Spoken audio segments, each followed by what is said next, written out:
comparison. Polar libations for combination. New delegation, this deliberation of cocky nation. New federation, always outdated. Proud to say we made it. Innovated. And I'm on the move, I can never be complacent. So now, integrated to adjacent. True sense of loop, baby girl, let's just face it. Elevated mindset, total concentration. Youngs all do it with ease. Vapom, sell my shit, SS. Level, living it too sweet. Like 1, 2, 3, and then toi. Please don't get it twisted, boy, I got it unlocked. Never track, always blessed, and I ball like a crown that's been in too long. We too strong. We too on what we own. We don't need to know. Not everybody needs to know what they need to know. Need the next level for sure. That's all I can say. Not a fool. How y'all doing? Y'all King Kevin in the building, baby. Y'all write books and films. I'm here in Atlanta. I also renovate houses. But the reason why I'm up here today is to represent Haiti. For those who don't know, and I know we just Juneteenth, but those who don't know, Haiti is the first independent black republic in the world. The first and only country to fight the oppressors, to fight the slave masters and gain their independence. You don't learn about this in school because they've been sweeping it under the rug so that you guys will get empowered. Back in the day, what they did is, around 1804, they blackballed history on Haiti. They didn't want the enslaved Africans in America to know about what the Haitians did in the island, which would be the French, the British, and the Spanish, including with the support of America. George Washington, the first, and Thomas Jefferson, the first and third president of America, donated over $250,000 each to help support France to beat Haiti. But guess what? They lost. How many of you guys watch boxing? Who's your favorite boxer?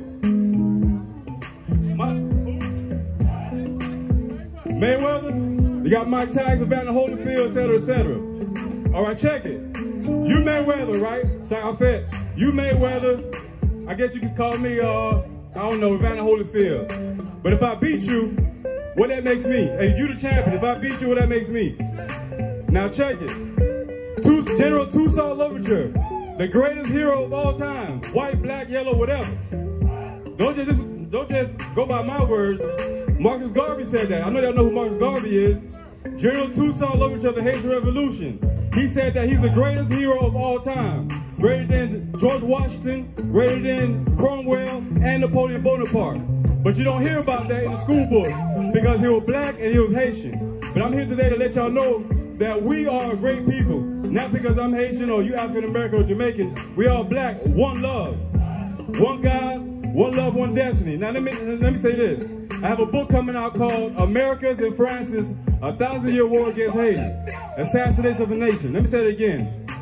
America's and France's 1,000-Year War Against Haiti, Assassination of a Nation. You go to my website, KevinDorival.com.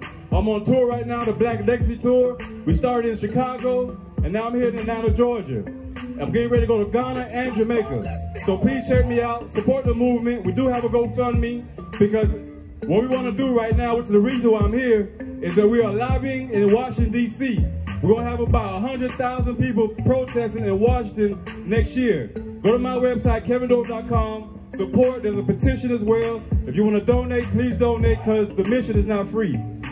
All right, the revolution will not be televised. Bless up. Thank you. KevinDorival.com.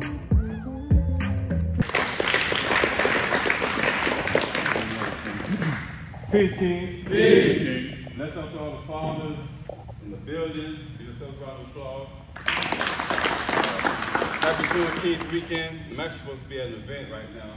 Speaking at the Juneteenth event down there at the Olympic Park. What time? 1:45. Okay. Yeah. And but the reason why I got the sword is because this sword is actually from the Union, the Union versus the Confederates. It's an actual real sword from the Civil War. Long story how I got this. Years ago, not years ago, but a couple weeks ago, a client of mine had told me that he was a former gangster. He was trying to intimidate me. And I told him, look, man, I ain't never been a gangster, but I've always been a warrior. And I say that because I understand my ancestry. I'm Haitian, Afro-Haitian, born and raised Fort Lauderdale. And as a matter of fact, that's why I'm speaking at this event, because Abraham Lincoln recognized Haiti in 1861. Haiti was freed 1804, so he didn't recognize Haiti until about 60 years later. Why is that? I believe he did that so that he could, you know, the South really didn't like Haiti because Haiti represented the first independent black republic in the world. That's right. The first and only country ever, that was created from people that were enslaved, fought for oppression, which was France. They beat France, Britain, and Spain. Also, the U.S. was sponsoring France. That's a whole other story. But anyway, they overcame overwhelming odds. It was a mission impossible. That's right. Mission impossible for a small African country or African population to beat hundreds of thousands of white supremacist, you know, believers.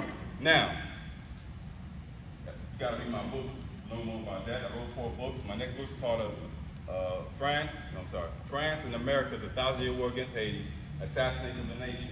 So it's gonna be very, you know, big, and it's gonna be on the news. I'm gonna be on CNN, Fox News, and all that good stuff. I'm speaking to existence. Now, present terms. Keyword for today's position is where I want to leave you guys with today. Position.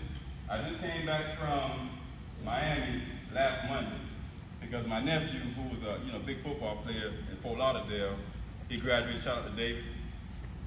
We was at dinner after the graduation. And I caught a flight down there with me and my daughter, and there was a stool that my daughter was sitting right here. I got 2 girls, by the way, 2 precious babies. There was a stool right here, and then my chair right here at the end of the table. Now, the waiter put like a, I think you call it you got a high chair, and the stool goes on top of the high chair. Is that correct? Right. Booster seat. Booster seat, correct. So he put the booster seat on the stool, and of course I'm watching her because the booster seat didn't have no seatbelt or nothing like that. So she literally falls out the chair. Now she's only 2 years old. She'll be 2 years old August the 12th. So she literally fell out the chair, and I jumped up so quick to grab her, and I caught her. She was maybe a foot from the ground. If she would have hit that floor, it would have been head first, and head would have been busted. Had her not been in position, that dinner would have been over, and our trip would have been over. She would have been in the hospital.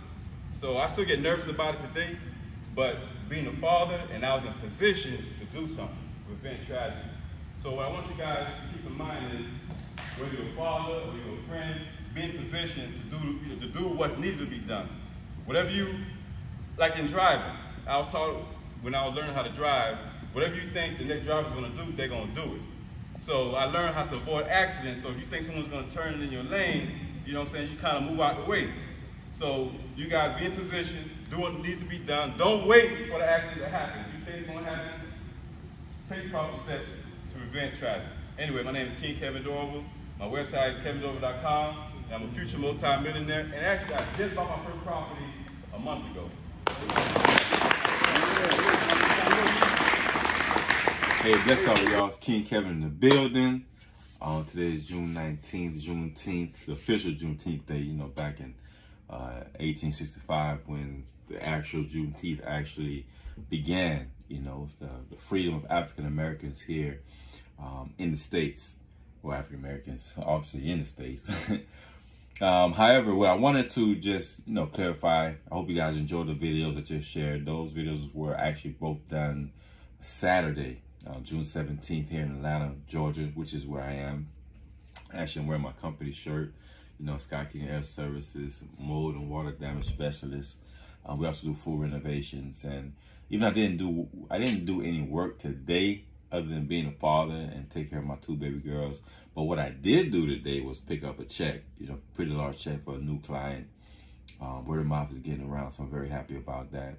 And what I liked about this client, and he stressed out that he wanted to make sure, you know what I'm saying, that the workers, that my workers, you know, this is, you know, it's not going to be a bunch of white folks or Hispanics doing the job, that I'm going to be there and make sure that you know, that I have, you know, black workers with me as well. You know, I can have other cultures, but just don't let it be a whole nother group of race there, because it's a black-owned business, a very respectable business, and you know, I'll share who that client is some other time.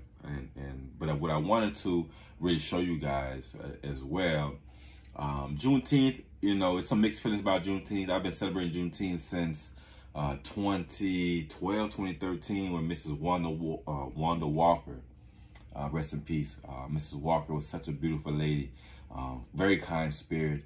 And I remember when I first met her, was so that I can speak and give a presentation on Black authors. Because when she found out, first of all, Mrs. Walker wanted to give me a time of day to talk to her because she was so busy, you know, being a wife and a manager of this library in Pompano called Apollo Park, legendary park in Pompano. I have so many good memories, since a little kid going to that library in that park.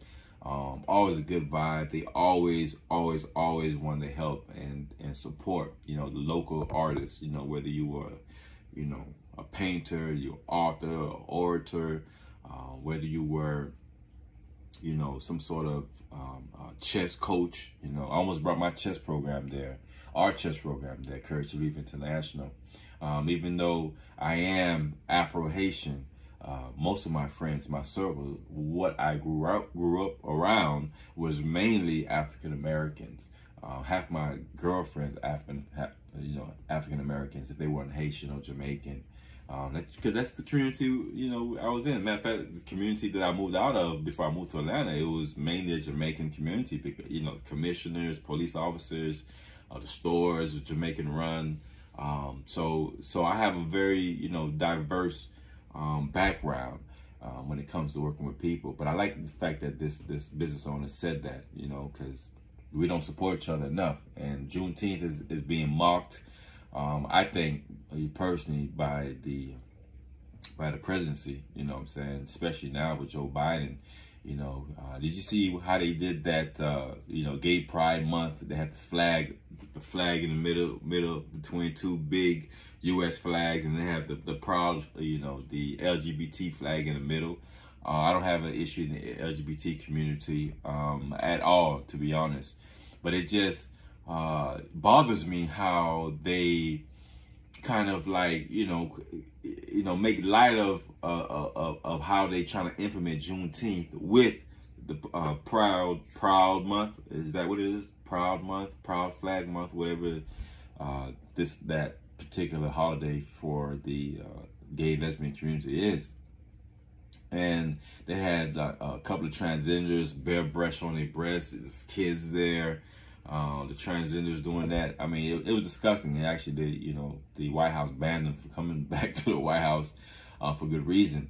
But I want you guys to understand how many people died, how many black folks died in the Civil War. You know, how many black folks was in the Civil War. They say close to 180,000 black men were fighting in that war. I'm sure there's some women in, you know, that was fighting as well, just disguise themselves to be men, you know, so they can make some money for one, and they love to fight, you know. But it was almost 200,000. But at the same time, in Texas, there was over 250,000 African Americans still enslaved at the time, you know, because Abraham Lincoln signed the Emancipation Proclamation 1863, went to 1865 till the people found out in Texas. Galveston, Texas, if I'm not mistaken, by the Army soldier Granger, who made the announcement to the last bit of enslaved Africans, not slaves, enslaved. Don't ever talk to me and call our ancestors slaves. They were enslaved. They were people that were enslaved. They were forced into free labor. And so the Texas people in Texas, you know, they didn't want to let go of free labor. Hey, we're making millions of dollars here, you know, getting all the free tobacco and cotton, and if we didn't gotta pay them, why pay them? You know, they number property anyway. And that's the mentality they had. Juneteenth, as you can see from the videos, that I was speaking on behalf of Haiti. You know, Haiti being the first independent black nation in the Western Hemisphere. And what I didn't clearly state at the Juneteenth event was that the reason why we are marching on Washington, why we're going to lobby in Capitol Hill, is to change the rice policies, the agricultural trading policies that the U.S. have with Haiti. It's biased. It doesn't favor Haiti at all. As a matter of fact, it's crippling Haiti even more, because a country that was built on farming, get this, y'all, a country that was built on farming built on agriculture, still thrives on agriculture. This, you know, they eat from the land. They eat from the mangoes, the sugar cane, you know what I'm saying? The rice and the beans and all that good stuff. We eat from the land in Haiti. You know what I'm saying? That's how we eat. But thanks to Bill Clinton, and I didn't have time to explain all of this at the Juneteenth event. My time was cut down from 15 minutes to literally 5 minutes. I think I was on stage for like 3.5 minutes. But, you know, it's all good. I got a chance to go out there, you know, do my thing and woo-woo. But that's just a small piece of the puzzle. The Black Legacy Tour, Stop the War in Haiti, will continue to move on. But in Haiti, the coalition, the link between Haiti and Juneteenth. See, Abraham Lincoln recognized Haiti in 1861. Ask me, why did it take him nearly 60 years to recognize Haiti? You know, all those years, all those presidents from George Washington, John Adams, Thomas Jefferson, all to Abraham Lincoln, you know, they choose to turn their backs on Haiti. Even though they were doing business with Haiti, they didn't want to publicly recognize Haiti because they wanted to make friends with France, and they were working on the Louisiana Purchase so they could purchase the land. America would not be the size it is today if it was not for Haiti beating France. Louisiana Purchase is not just Louisiana, y'all. It's like 15 states: Wyoming, Colorado, North Dakota, South Dakota, parts of Texas, and Canada. You know, what other states? I'm sure I'm forgetting a couple other states. But you're talking about, including Louisiana, you're talking about 15 states. So there was a great westward expansion of America. America would not be half the size it is today if it had not been for the Haitian Revolution beating France, Britain, and Spain. On top of that, in 1779, there's roughly about 600 freed black men from Haiti, free Haitian soldiers who came to fight in Savannah to fight the British on behalf of America to gain its independence before it became America, when it was just, you know, part of the whole British Empire. Think about those things. Juneteenth is a lot more than just dancing around and enjoying a weekend of fun and festivities, which we needed. But they know black folks, all we like to do, not all we like to do, but we love to jump up and get around and dance and wear nice clothes and party and drink and festivities.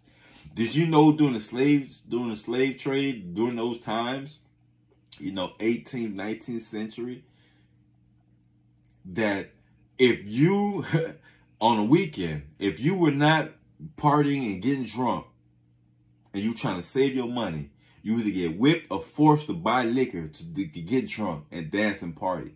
They didn't want us thinking. They didn't want us in our clear minds. They didn't want that. You know what I mean? And all the people that died in the Civil War. And I'm going to show you guys a sword from the Civil War. See this sword right here? This is the actual sword from the Union. It's a real sword here. I'm not even playing. This is a real sword from this. They say that this sword is dated 1861. I have to, you know, get it appraised. But it's actually, the antique specialist told me this is a real sword, but I need to do some authentication to find out how valuable it is. But all the detail is there in the sword. The South was fighting to death. They wanted to kill us. They didn't want us. They would rather die than to free us. They would rather die. They would rather die. They'd rather die to keep us in bondage than to free us. And that really troubles me quite a bit, because if they were willing to die to create this flag here, you know, these, you know, 50 stars and a red, white, and blue. This is actually a humongous, large folded U.S. flag here, just for prop purposes. You know what I mean? Like I said, many of my friends and ex-girlfriends and associates, you know, African American. But these people will rather die than to give us freedom. So we sitting here in 2023, still partying and dancing. But when freedom, supposed to be Freedom Day, meaning freedom for everybody. Freedom all over the world, all over the African diaspora. But in Haiti today, Haiti is not free, y'all. Haiti is back in bondage. From 1915 to 1934, when the U.S. decided to invade Haiti, first they invaded the bank and robbed the bank. No mask, Just guns in a big wooden crate to steal $500,000 worth of gold. Back then, 1914, how much that gold worth today? Over 20+ billion. Not billion, but million. Over $20+ million. Now, reparation-wise, 1825, when they forced Haiti to pay $150 million in 150 gold francs to France for their freedom and to be recognized. Now, mind you, we got our freedom since 1803. We declared it 1804. But just to recognize Haiti, because Haiti wanted to do business. We know we just can't survive amongst ourselves. We need to do international commerce. But France was like, no, you're going to pay us $150 million for all the property we lost. Property meaning my people, this skin color. You guys going to pay us this money, or we're going to go to war and we're going to kill all of y'all. That was happened. As a matter of fact, that's not it. They have put a hit out to wipe out every Haitian woman and man on that island. The extermination order. There's one in Namibia that was made by the Germans as well. That's another story. Matter of fact, they actually got reparations, but they rejected it because the German government wanted to give them money and not their land back. These people are like, nah, we want our land back. In Haiti, we need to do the same thing. The United States, we need to do the same thing. You see, what I'm saying is it's a common cause, getting our land back. But back to Haiti, they crippled the economy, forced Haiti to take these loans. So it was a double debt. First, we had to pay y'all 150 million gold francs, got reduced to 90 million. First, we got to pay y'all. It took 122 years to pay that debt. Not only that, we're gonna take your loans at exorbitant rates. You know what I'm saying? So every $3 Haiti made, for example, coffee beans, for example, the coffee tax. It says $3 taxes on a pound of coffee beans. Every $3 Haiti made, $2.53 went back to France. What kind of living is that? Fast forward. 1996, when Bill Clinton made Haiti sign that farm bill. Well, they made Haiti sign the farm bill. When Congress signed the farm bill, but he forced President Jean-Bertrand Aristide, the first democratically elected president, they forced him to reduce the tariffs. So tariffs or like taxes on imports. So it went from 50% to 35%. Today, 2023, 3%. That money is used to build schools, roads, hospitals. You know what I'm saying? Sanitary, security, police. That's what that money is used for. But guess what? That money is not there because all our money is being siphoned to the United States, siphoned to France, siphoned to Canada, and God knows who else. Haiti is not Haiti today. Something must be changed. I spoke with a gentleman who's a diplomat up there in New York at the United Nations. He spoke for a good hour. Mind you, this is a gentleman that has been... He didn't take me seriously until he got a phone with me, and then someone gave him the word like, hey, this brother King Kevin Dorival, he's going to call you. Please listen to what he has to say. He's the real deal. You know what I'm saying? She told me just like that. Queen Mother called him and told him, he's been trying to reach out to you and catch you. He needs your support. You both Haitians. See what you guys can do together. And he has some great points that Haiti needs better government, better governance, and we need to help supply that. And I agree. But I also said that, yeah, Haiti has many problems. There's many things we can point at. Yeah, we're going to pick this person to be the leader or this group to be the leader. I personally think it needs to be some kind of not trilateral, but some sort of commission amongst 3 to 5 people, different parts of Haiti. And we come together and we make decisions together. We get people that are dedicated to Haiti, not for the money, not for the, you know what I'm saying, publicity, not for the PR, not for the imagery, none of that, but straight for the people, especially the kids, especially the children, And we can get that going, then I'm all for it, because that's what needs to be done. But the rice, the agriculture, Haiti makes some of the best mangoes in the world and year round. Ask anybody who knows about mangoes. They're going to tell you them Haitian mangoes, it's fire. Like the young girl in middle school told me, it's fire. You know what I'm saying? Like, you know, gotta have it. I ate I ate some mangoes in Haiti.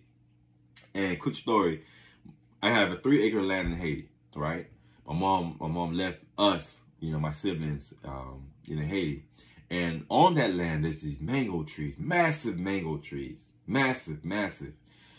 And one of my cousins climbed this tree. And I was like, oh my God, this man climbed this tree. Look how high up in the sky he is climbing this tree. But he knocked down a couple of mangoes. And one of the mangoes I ate, I never tasted a mango so juicy. Well, I can't say that. My grandma got some good mangoes in her yard in Pompano, Florida. But these I never tasted a mango that it felt like every bite I took, I was eating electricity. Like a bunch, it was filled with electrolytes or something, man. I can't explain it. It's like when I chewed it, it was so like it was so zingy all over my body. Like it felt like, you know, my whole body was just getting ready to, like, you know what I'm saying? Like lightning was about to strike or something, man. It was magical. It was different. I'm like, man, what kind of mango is this? I gotta take this home. You know what I'm saying? Let's bag this up. But you know, the land in Haiti, the agriculture, the business, Haiti must get back to growing its own food. And that's why we're doing the GoFundMe, Stop the War Against Haiti. That's why on my website, KevinDorival.com, we have the petition as well. There's a petition to, you know, stop the war against Haiti. We're trying to get, we're going to get a million people to sign a petition. We're going to march on Washington in May of 2024. We're going to march on Washington. If I got to march Washington, my damn self, we doing it. In the name of General Toussaint Louverture, Lieutenant Jean-Jacques Dessalines, King Henry Christophe, Suzanne Belair, Mama Toussaint, you know what I'm saying? All these great mothers, foremothers and forefathers of Haiti. We're doing it in recognition of them. So Juneteenth, just as the freedom for America, is for the African diaspora. Because truth be told, you know, America was one of the last people to be freed from slavery. Haiti fought for their freedom. We didn't wait for our freedom papers. We didn't wait for no freedom papers. Oh yeah, master, we want our freedom. Yeah, this is what the papers say. No, we went and took our freedom. You know what I'm saying? Coup d'etat boule kai, which means cut heads and burn houses. That was the decree of Lieutenant Jean-Jacques Dessalines, who became Emperor Jean-Jacques Dessalines, which I have a video about him. I may have two videos about the Emperor. Very interesting person. They call him the Black Tiger. But they call me King Kevin Dorival, future multi-millionaire. In the name of our ancestors, the Honorable Marcus Garvey. He said that, you know, General Toussaint Louverture, his statesmanship, his political, you know what I'm saying, his political prowess, his intelligence, his leadership, courageousness. There's no greater hero in the world, white, black, green, whatever, than General Toussaint Louverture. Because he beat British, he outplayed British, Spain, and America, and France, Napoleon, Cromwell, and George Washington. But they don't give him no shout-outs. We must do that because they try to blackball the history in Haiti, but not on this watch. Because you know why? Because King Kevin is in the building. And we're going to do something about these kids starving in Haiti. We're going to change this part. I'm not saying have all the answers. I'm not saying that. We have a formidable GoFundMe campaign to march on Washington and change these policies, particularly them this farm bill, to change these policies so that Haiti can feed itself. Haiti doesn't need these handouts that they giving us left and right. Tons of rice, dumping it thanks to Bill Clinton, dumping all that subsidized white rice, bleached rice, giving the Haitians diabetes. They killed over 1 million pigs, saying that the pigs from America is better, from Arkansas is better. You know what those pigs was? They call them the royal pigs because they had to eat fancy. They had to eat expensive food and the most fanciest water. And you know what? They died out anyway. So they killed the Haitian pigs, brought in the American pigs. Those pigs died out and left Haiti with barely any pigs. So everything they do regarding Haiti, you know what I'm saying? They just always, you know, they just take a crap on us. That's what they doing. Because Haiti has no government right now. They assassinated the president. And part of the reason why my book is called America's and France's 1,000-Year War Against Haiti, Assassination of a Nation, is because they assassinated our president. But they've been assassinating our character in the propaganda and the media, assassinating our, you know, Constitution. General Toussaint Louverture and Jean-Jacques Dessalines both were a Constitution, which was the first constitutions to ever say every person born on this land is free. No one is a slave. America wrote something like that in their constitution, you know what I'm saying, land of the free, but they ain't mean it. Haiti, we meant it. And it said no foreigners can own land in Haiti. You know what they did? During that 1915, well, I want to say 1914, because the war really started in 1914, but from 1914 to 1934, at 20 years worth of occupation, they not only stole the gold, they took over all the ports, but they stole over 200,000 acres of land for American business interests. New York City Group. Thanks to New York City Group. But anyways, King Kevin Dorival in the building. Stay tuned for more. Please subscribe, like, and share this video. Please support the GoFundMe, KevinDorival.com. If you got no money, you don't think that $1 or $5 or $20 is worth what I'm doing, what I'm leading. I'm not doing it myself, which I am leading. It's not worth it. Then just don't worry about anything I'm saying. Just keep moving. Keep looking away. Keep looking away at Haiti like everyone else is doing. But if you feel like what I've been doing, check my resume. Check my resume. I welcome anybody here who listened to this video today. Check my resume. Check the years I've dedicated to the community. You talking about nearly 20 years. Years of volunteering, mentoring, you know, helping with the different causes in Haiti, being in Haiti, being here in America, the chess program. Google me, look me up, KevinDorival.com. This is my, you see my name? You see KevinDorival. Look up King Kevin Dorival. You will see that I'm not an armchair activist like my brother Jamari would say. You know what I'm saying? Our Pele movement. Our Pele movement. Shout out to y'all. I appreciate the support and allowing me on y'all show. Thank you. It would be remiss if I don't say thank you to Madu Bookstore up there in Greenbrier Mall. I'm going to have a book signing there in July. Also, shout out to Bob of the Juneteenth event, putting that together, allowing me to get on stage. Miss Wanda Walker, Miss Wanda Walker, rest in peace. Yeah, I'll never forget you. Thank you for the opportunities you've given me. You truly been a blessing to me and my family. Allow me, you know, starting that fire, that catalyst allowed me to be where I am today, you know, 10 years later up here in Atlanta. So anyway, blessings to y'all. Hope y'all enjoy the Juneteenth. Happy Father's Day to everybody. All the true kings out there holding it down. You know, being there for the community, being there for your children, protecting, providing, and doing what's needed to be done. Thank you all. And again, power to the people. All right? Bless up.